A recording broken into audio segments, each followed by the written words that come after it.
Para começarmos o estudo do livro de Ruth, nós precisamos entender qual é que é o seu contexto, em que a história de Ruth acontece, e para quem já fez estudos anteriores e se dedicou ao estudo de Juízes, que é o livro que vem imediatamente antes de Ruth, recordo que o capítulo 21 e o versículo 25 terminam com a frase que naqueles dias não havia rei em Israel e cada um fazia o que parecia bem aos seus olhos. Portanto, para entender o contexto do livro de Ruth, precisamos voltar também a este tempo de Juízes. E por isso a primeira questão que nós vamos falar é exatamente que tempo é este, o tempo de Juízes? É um tempo de caos, tanto espiritual como material. É um tempo, como nós lemos no capítulo 21, versículo 25, naqueles dias não havia rei em Israel e cada um fazia o que parecia bem aos seus olhos. Isto obviamente contrasta com a imagem bíblica daquilo que parece bem aos olhos de Deus. E é um livro chocante porque não só a espiral de pecado vai piorando e o pecado de Israel piora, como o livro de Juízes acaba com 2 episódios do mais macabro que nós possamos imaginar do ponto de vista histórico. E, portanto, quando chegamos ao livro de Ruth e lemos que se passa nos dias em que os juízes julgavam, essas imagens de caos e de negridão vêm imediatamente à mente. E isso é extremamente importante porque contrasta com o livro de Ruth de todas as formas. Em relação à autoria do livro, nós mencionamos que não sabemos quem é o autor do livro e, de facto, muitos comentários, muitos estudiosos acabam por especular em relação à autoria do livro e este é um assunto sobre o qual nós não queremos entrar porque acreditamos que a Bíblia, sendo a palavra de Deus, Deus na sua providência entende revelar alguns autores e outros não. Portanto, a autoria do livro nós não sabemos qual é e achamos que não será importante neste momento ver. O que é que tu acrescentarias em relação a este contexto em que o livro é escrito e o seu papel na forma como ele está enquadrado no O contexto é importante porque em termos da relação com os outros livros, sim. Bem, se virmos a posição do livro nas nossas Bíblias hoje, está entre Juízes e entre Samuel. Ok? Portanto, faz a ponte entre como começa o livro, que nos diz que é nos dias em que os juízes julgavam, e depois o livro acaba com a genealogia que aponta para David, que é o tempo dos reis, que é o que nos é apresentado no livro seguinte, que é a 1 de Samuel.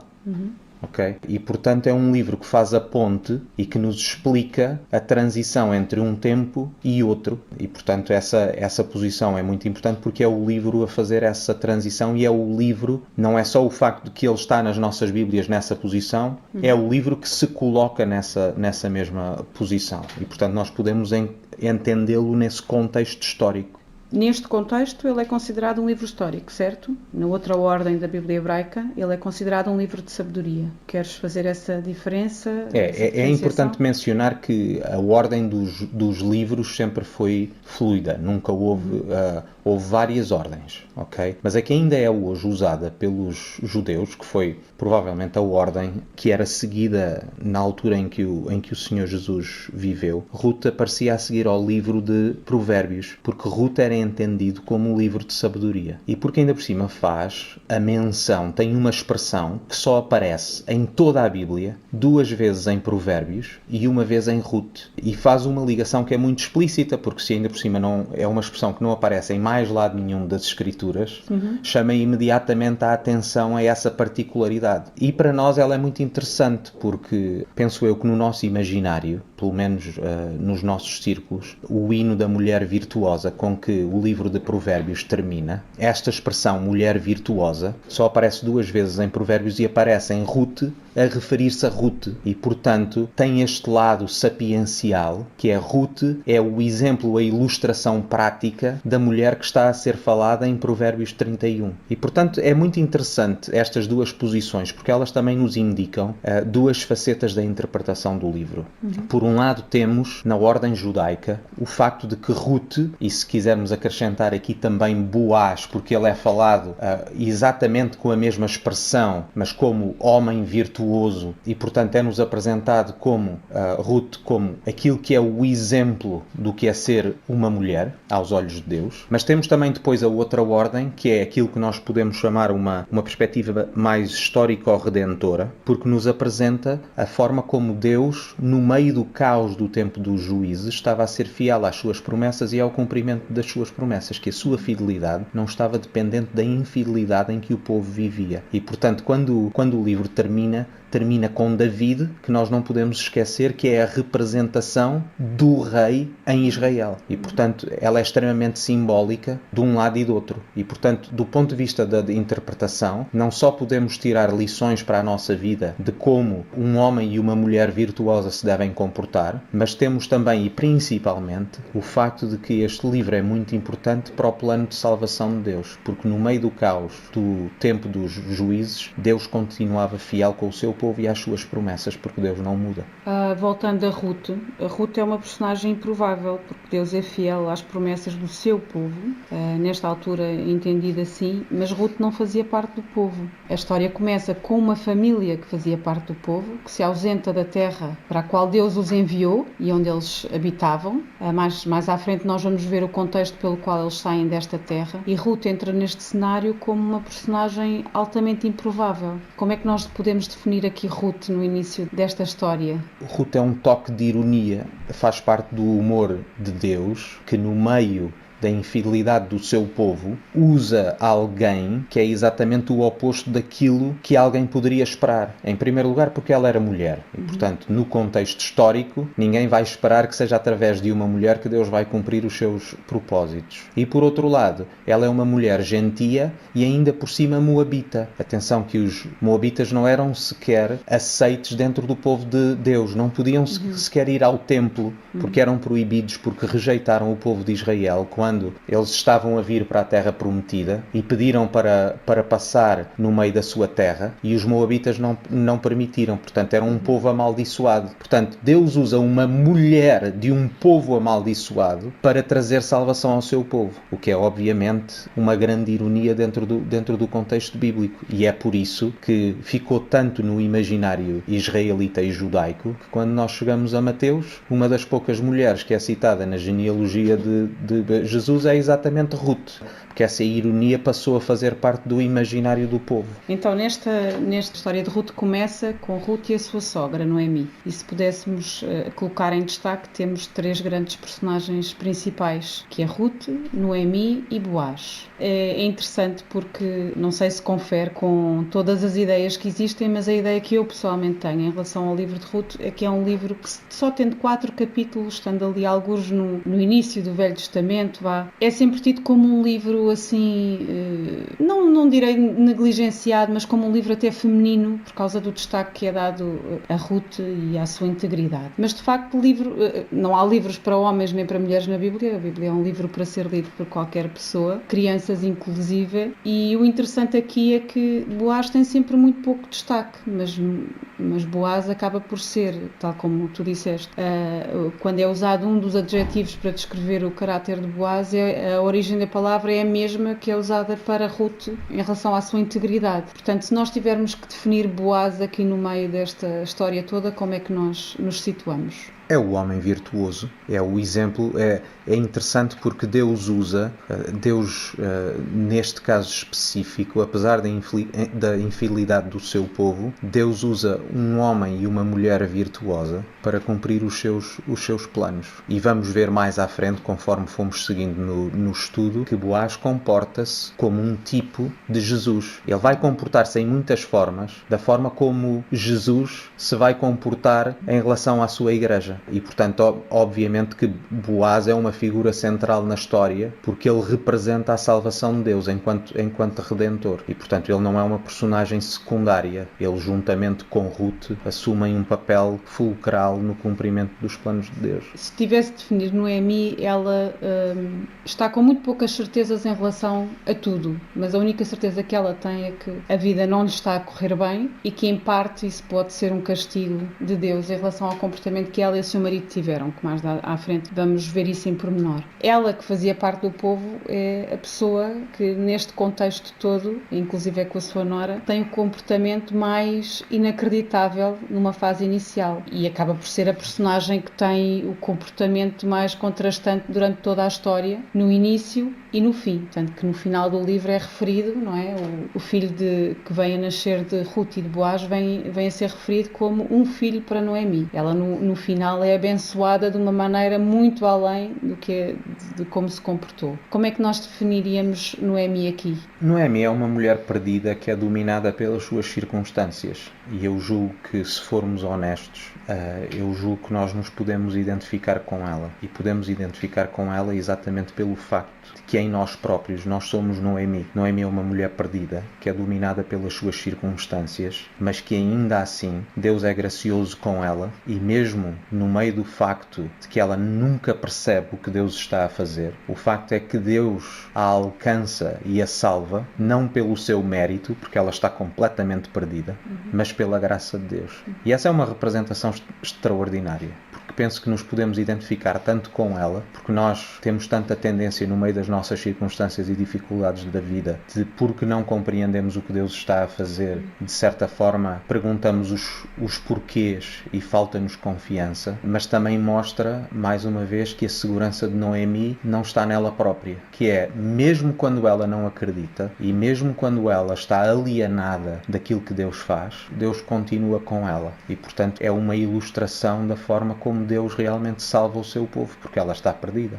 Sim, se tivermos de nos querer identificar com alguma personagem, Ruth coloca a fasquia bem alta e Noemi ilustra bem o nosso comportamento no geral e até como filhos de Deus, não é? Enquanto pessoas já resgatadas, que tantas vezes nos continuamos a comportar como se ainda não tivéssemos sido redimidos e a duvidar daquilo que Deus vai fazer. Creio que Noemi é uma boa ilustração. Este livro, nós tínhamos falado nisto quando estivemos a elaborar o estudo, de facto começa numa época onde há dificuldades. São duas mulheres, numa altura em que as mulheres não podiam subsistir sozinhas, era muito complicado uma mulher ficar sozinha, era uma viúva, na prática eram duas viúvas, uma mais velha que a outra, e o livro começa com um tempo de escassez para elas, não é? Noemi regressa à sua terra porque sabe que à partida o tempo de fome já terá passado e, portanto, estando sozinha, não faz sentido permanecer numa terra estrangeira. E o que tínhamos falado quando estivemos a falar do estudo é que, de facto, Deus providencia, até num curto espaço de tempo, quando eles chegam a Belém, uma forma de se sustentarem e de terem alimento, mas este livro não é não é só acerca de alimento e de subsistência, não é? Como é que Deus faz, como é que nós podemos ver aqui a maneira como Deus liga o físico, aquilo que nós precisamos, o nosso imediato, as nossas necessidades materiais, com a nossa necessidade de redenção. Penso que essa é uma questão que espero podermos conversar um pouquinho, em especial quando virmos o capítulo 1, mas é importante esclarecer uma coisa, que é, na Bíblia e na mente de Deus não existe uma dicotomia ou uma separação entre aquilo que é espiritual e aquilo que é material, que é uma coisa que nós tendemos a fazer. E este livro ilustra-nos exatamente o oposto. Nós estamos no tempo dos juízes, é um tempo de caos, e isso verifica-se também na falta de pão. Okay? A falta de pão não é uma circunstância aleatória, é uma circunstância que é o resultado do facto de que Deus abandonou o seu povo ao seu próprio pecado. Depois temos a família a abandonar a terra que Deus deu ao seu povo e onde prometeu abençoá-lo. E, portanto, vamos ver como as questões espirituais e as questões físicas não podem ser separadas. E é nesse enquadramento que nós vemos também Noemi, que em primeiro lugar está com o seu marido e com os seus filhos, e que fica completamente desolada e entrega à sua própria sorte. E é por isso que depois vemos, por exemplo, no final do capítulo 1, diz-nos que eles ouviram o quê? Que eles ouviram que o Senhor visitou a sua terra. Ou seja, exatamente porque na Bíblia não existe essa separação entre o físico e o material. O facto de Deus ter visitado o seu povo significa que, mais uma vez, eles são prósperos materialmente. Portanto, Noemi aparece no meio desse enredo em que está a sofrer as consequências, o povo como um todo está a sofrer as consequências do seu pecado, e vemos na progressão do livro em Deus a redimi-los e a visitá-los, se assim podemos dizer, não porque eles merecem, mas pela graça e pela misericórdia misericórdia de Deus. E, portanto, Noemi, sem saber, está a ser sustentada por Deus. Noemi e Ruth, que estão completamente entregues, ou aparentemente entregues à sua sorte, tanto que a situação delas era extremamente perigosa, extremamente vulnerável. Temos duas mulheres que são sustentadas pelas mãos de Deus, mesmo quando não o conseguem reconhecer ou perceber. Então, terminando esta semana 1, que é a introdução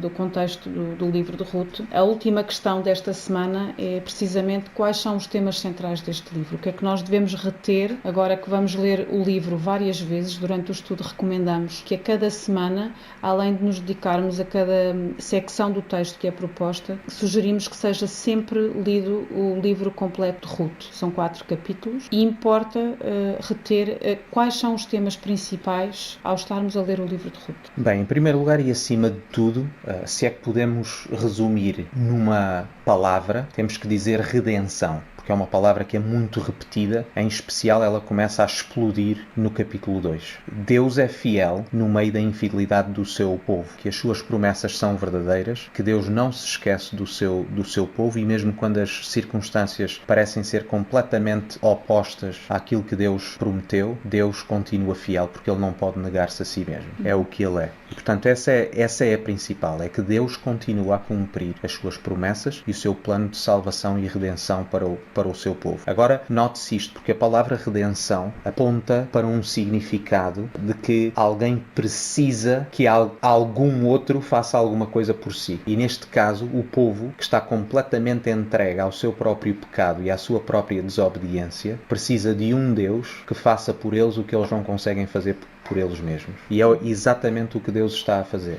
Quando o povo está completamente alienado de Deus, Deus continua a fazer mesmo aquilo que eles não querem que Deus faça. Em segundo lugar, e embora seja importante, é secundário em relação ao ponto principal, tem a ver com a virtude de Ruth e Boaz. Porque Deus decide agir a partir de um homem e de uma mulher virtuosa. E julgo que isso é importante para nós também, porque aprendemos que é possível, mesmo no meio da infidelidade, que neste caso é do próprio povo de Deus, que podemos ser fiéis mesmo quando os outros são infiéis. E de que Deus também é fiel a essa fidelidade, porque Deus age através de Boaz e Ruth na sua fidelidade com Deus. E, portanto, Deus abençoa-os na medida da sua fidelidade. E esse é um aspecto importante também, porque nós somos chamados a viver de forma fiel hoje e muitas vezes somos chamados a viver de forma fiel, mesmo quando, no contexto da igreja, as pessoas vivem de forma infiel. Ou seja, a infidelidade dos outros, mesmo dentro da igreja, não é justificação para a nossa infidelidade. E Boaz e Ruth apresentam esse contraste brutal entre aquilo que nós lemos em Ruth 1:1, que é nos dias em que os juízes julgavam, em que cada um fazia o que era agradável aos seus olhos, mas, em contraste com isto, Boaz e Ruth faziam o que era agradável aos olhos de Deus. Isto mostra um contraste que é um encorajamento para nós também hoje. Portanto, eles são o nosso exemplo. Eu queria só acrescentar para quem esteve a estudar o livro de Juízes, que de facto esta ideia fica muito presente, porque esta é uma época que pode parecer muito confusa, mas que nos dias de hoje também se aplica. Nós continuamos a viver tempos em que cada um faz o que é certo aos seus próprios olhos. Nós vivemos num país onde temos liberdade, podemos fazer as nossas escolhas no geral sem sermos recriminados por isso. Isso aplica-se tanto a quem tem fé e a quem não tem fé. Sim, porque isso aplica-se à igreja também, repara, que nós não podemos pressupor só porque a igreja ou só porque a maioria dos membros está a viver de determinada maneira, que isso nos dá o aval para fazermos exatamente o mesmo ou para pressupormos que as pessoas estão a fazer o que é certo. O facto de que a maioria, mesmo dentro da igreja, está a tomar determinadas decisões, isso não é um selo da aprovação de Deus. Exato. E não nos dá o aval para nós fazermos da mesma forma. O que nos chama a atenção para a nossa responsabilidade, não só de igreja, mas também individualmente, de procurarmos fazer não o que toda a gente faz, mas aquilo que Deus espera que nós façamos. E terminando, nós temos o exemplo de Boaz e de Ruth, que em circunstâncias muito arriscadas e muito críticas conseguem ter um comportamento completamente contra aquilo que seria esperado. Irrepreensível. Exatamente. Puro e santo. Nós também podemos, com a ajuda do Espírito, não é? Portanto, é esta a esperança em relação à introdução do livro de Ruth. Vamos saber que a fasquia vai estar elevada elevada em relação a estas duas personagens, mas existe esperança para nós também e vamos a isso, vamos começar este estudo.